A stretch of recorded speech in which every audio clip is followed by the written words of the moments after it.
Hey everybody, welcome back. I'm going to go ahead and take you through a listing on Etsy so you can see what it actually looks like piece by piece. All right, let's go ahead and jump over to my dashboard. Okay, so here we are on my Etsy shop dashboard. So if you go down on the side column, you have listings here. This will show you all of the listings that you already have. And up here in the corner, you have add a listing. So that's where we're gonna start. Now I don't have anything that I'm actually gonna put up today, so we'll just go through the process. But let's imagine that I wanted to do a new digital print. What I'm going to do, let's imagine that it is a wedding portrait. So I'm going to go ahead in the category section here, search wedding portrait, and just see what pops up. So we have watercolor, gifts for the couple, digital prints, portraits. Now that one says weddings, gift memories, portraits and frames, portraits, wall decor.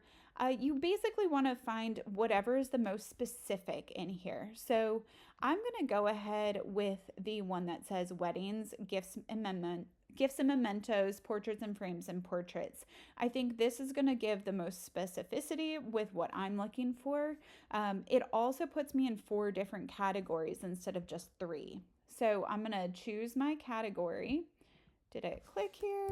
Wedding? Yes, it did. Wedding portrait. There we go. So it's selected here, and then I'm going to hit continue. Now this is where you would choose whether you're doing a physical item or a digital item. So if you had a physical item, that would mean that you're actually going to print and send something to the person. If you were doing a digital file, that would be like, oh yeah, I'm going to edit the image that you gave me into whatever style and then send you that file. So they would be in charge of printing it. I'm going to go ahead and choose digital file. That's what I do a lot of for my things. Next is who made it. I did, a member of my shop, or another company or person. Most likely it's going to be you or a member of your shop. For me, it's myself. And then what is it? A finished product or a supplier tool to make things? Mine's going to be a finished product. When was it made? This one, if you had like actual things that, say you crocheted hats and people were buying hats from you and you've been doing it for 20 years and now you're trying to sell them, you might have something in the 2010 to 2019 era. Most likely it's going to be 2020 to 2025. But if you're doing something custom, it's going to be made to order.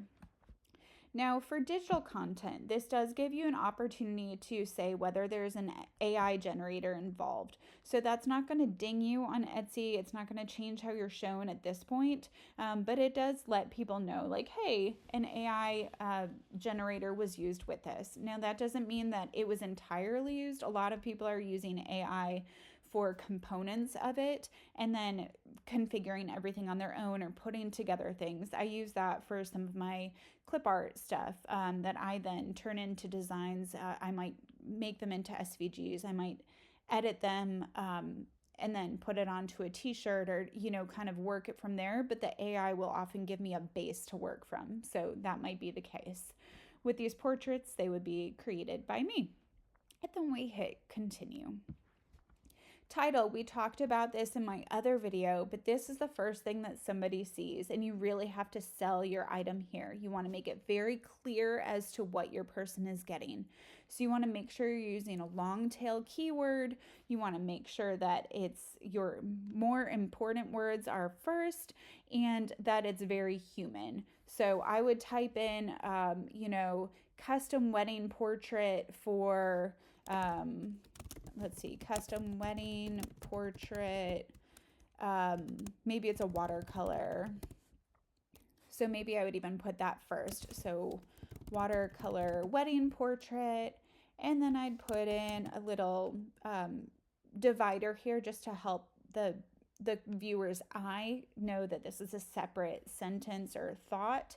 And then I would say anniversary gift for couple. And then I might put in here digital download. So it's very clear that my item is digital. Photos and videos. This is super important. I'm going to go ahead and pull something from what I have that I've already done previously. Let's see here. So I have these song lyric portraits. So Let me go ahead and just put in this one here. Okay. So you want to use as many photos as you are allowed that will show your item well. So don't just fill it up with 20 photos just because you're allowed to and have them all be the same photo. That doesn't really do you any good, but you do want to have at least 6 photos. So my main photo here would show the item. What I may actually do in a situation like this, I've already prepared these mock-ups, is I would do something in Canva that would help me to show off all of the details. So I'll just put that in here so you can see. There we go. We'll let that load. So my first one would be the one that I want people to catch their eye on. So it's going to show it in a frame. This is a digital item. Choose your favorite song lyrics, wedding vows, or poetry. It's available in any size. And then I would have other examples of what it looks like. So there I have detailed close-ups so people can see, oh, hey, look, those song lyrics are worked in there. I would have some other images. I would have details on how to personalize. Note this is a digital product. Here it's just, oh, look, what a great Christmas gift. It could be hanging on your wall. More details here, and just another image. And this is what we call a lifestyle image. So that is very key in helping somebody imagine what it might look like in their own world. So lifestyle images, detail images, if I actually sent something with packaging, that might be important to include here as well.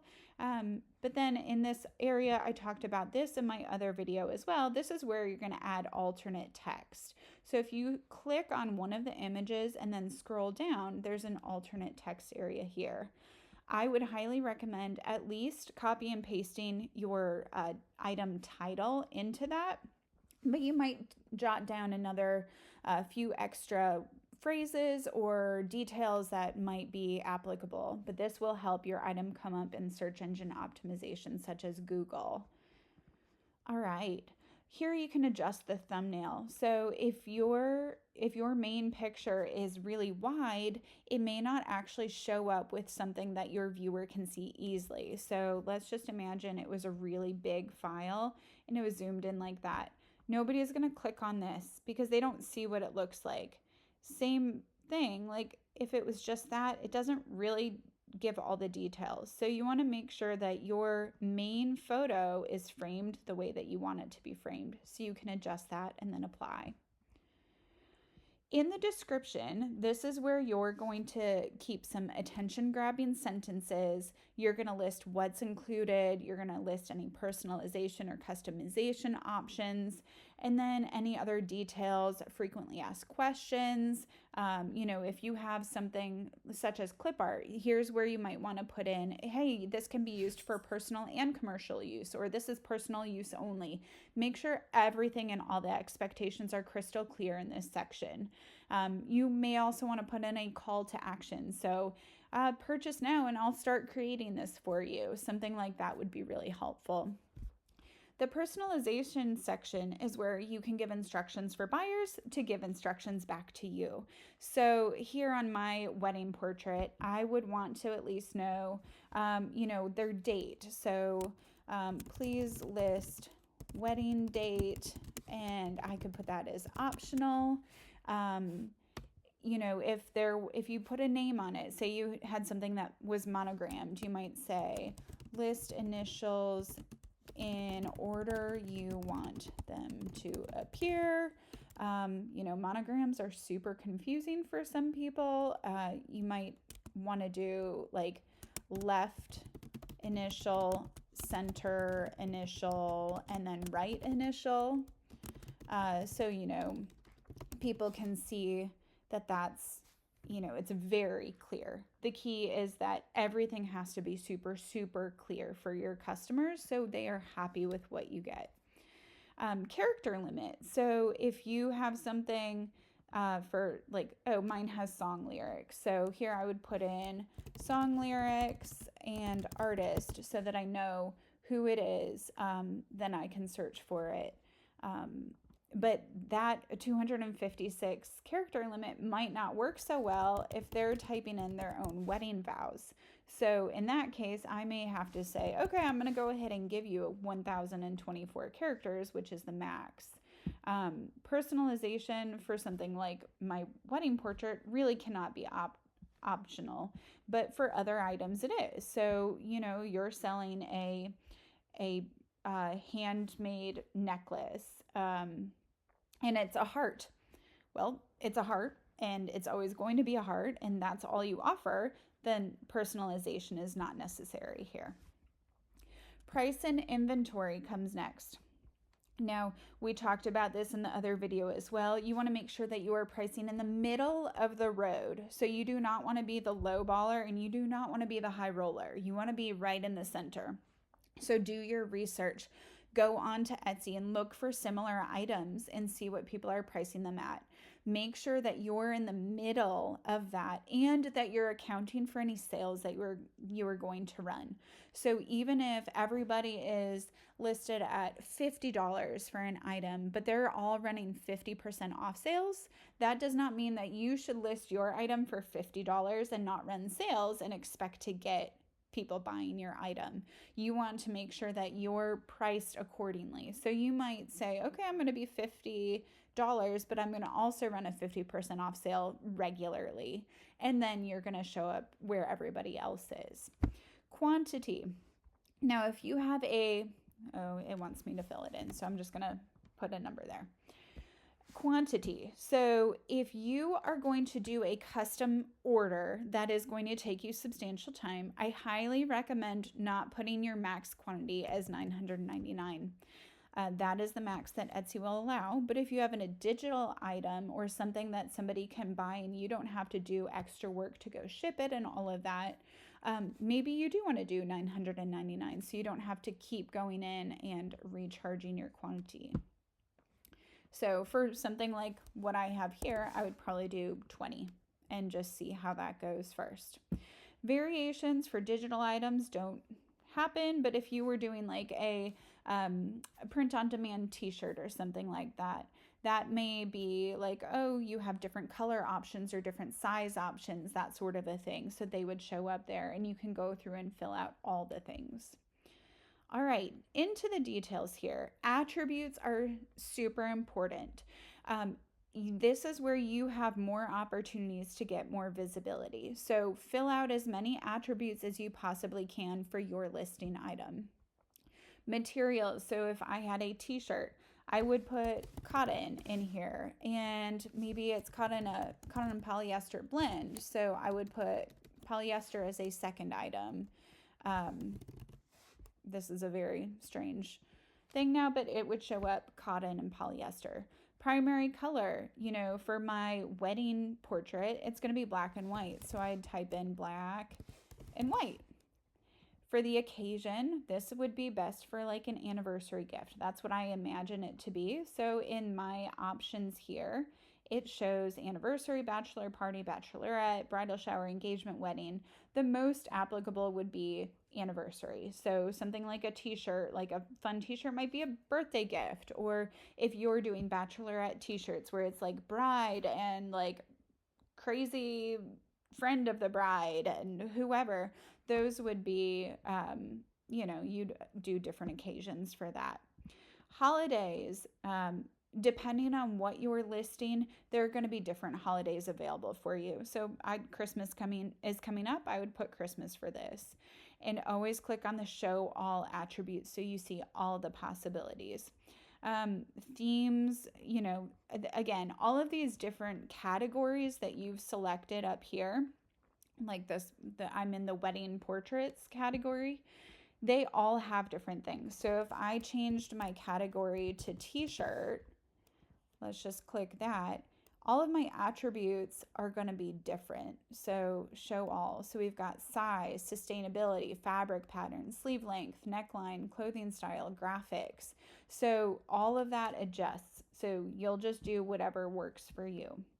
All right, tags. You are allowed 13 tags. You need to use them all. You need to use all your 13 tags and do not repeat your words. Okay. Do the best you can to find different ways to say things. Do your research. Use something like Allura or eRank or any of those other optimization research tools that you have available to you to research for solid tags and keywords. If I was doing the wedding portrait thing, I might do wedding portrait, and then I would do anniversary gift, couples, keepsake, or things along that line. Notice how none of these have repeating words. I would find different ways to use words to create the same thing. These would be things that somebody would search for on Etsy. If you are curious what you might search for or what words to use, actually go on etsy.com and search, like, okay, what would I type to get that portrait with lyrics? I would type custom lyric wedding portrait, and then I would see what comes up. So custom and lyric are, those are all mine. Custom lyric wedding portrait, I want to make sure that I'm using those words over here. So custom lyric, I would put as one of my tags.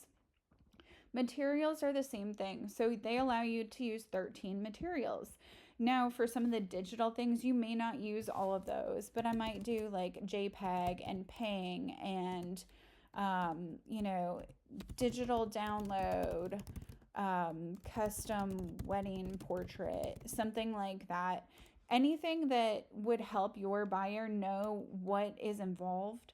If it was the t-shirt, it would be cotton, polyester, blend, crew neck, Gildan, 14,000, whatever their thing is, long sleeve t-shirt, t-shirt, that type of thing. And then you're gonna this GPSR, that's for if you're doing sales in the EU or Northern Ireland. You just have to go through and make sure that all of the manufacturer and safety information is listed. So that only applies if you're selling in those areas. Processing and shipping. Again, mine is a digital one, so that's going to be a little bit different. But if you're selling something like that crochet hat that I was talking about, you would fill in all of your shipping details there. Make sure you are really accurate about your times that you're estimating. Please give yourself extra time. Don't shorten it just to get extra sales, because you will end up with angry customers if you don't fulfill their expectations. Overestimate, well, what's the phrase there? Overestimate and then over deliver, I guess. That's not exactly the phrase, but you know what I mean. All right, returns and exchanges. Custom things, I don't do returns and exchanges. It really depends on what your situation is and what you're selling, but this is where you would put your exchange policy. And then you can put your items into one of your sections. So for my wedding portrait, it would go into my wedding and anniversary setting. Here's where you can choose if you're going to feature your listing on the top of your Etsy page on your shop, or if you're going to run Etsy ads. I have both of those clicked off for right now. And then your renewal options are either automatic or manual. I typically set everything for manual because I want to be able to assess how that item is selling before I go ahead and renew it. Oftentimes, if it sells, it will just automatically renew, especially for my digital items. But for something where you only have, say, you've made those 5 hats, you probably would have to go in and automatically renew that on your own, or you would have to manually renew that on your own. If I don't have an item that has sold in the 3 months that it stays up here, I'm going to think twice about relisting that. I need to go ahead and, reassess that product, see if I need to update my photos or if I need to change my keywords or something like that before putting it back up. So I want things to expire, and then I have to go in and manually list it. So when you are done, you would then go ahead and hit publish down here. Now you could save it as a draft and come back to it later. If you're just gonna close your laptop and come back to it, I would hit that save as draft first so you don't lose all of your work. But otherwise, you publish, it would come up with a little symbol in the middle. I can actually go ahead and do this. It's probably not gonna let me publish because I don't have everything. Um, but it would show, yeah, so I don't have stuff all in there, but it would show, hey, are you sure you want to do this? It's going to cost you 20 cents to do so, and you would hit yes, go for it, and then you would be published. You can come back and edit things, but I would highly recommend doing that, any edits very quickly within those first, like in the first day for sure, because after that it's going to go through this cycle where Etsy tries to figure out exactly where your item should live and what page it shows up on and stuff like that, and you don't really want to mess with it after that. You can see some of my other videos about that. But there you go. That is how you list an Etsy item. Thank you so much for watching. Like, subscribe. Let me know if you have any questions or comments. Please go ahead and show me stuff that you created after making this video. I'm super proud of you for getting in there and trying to do the things. We're all in this together and we're all learning as we go. So thank you again.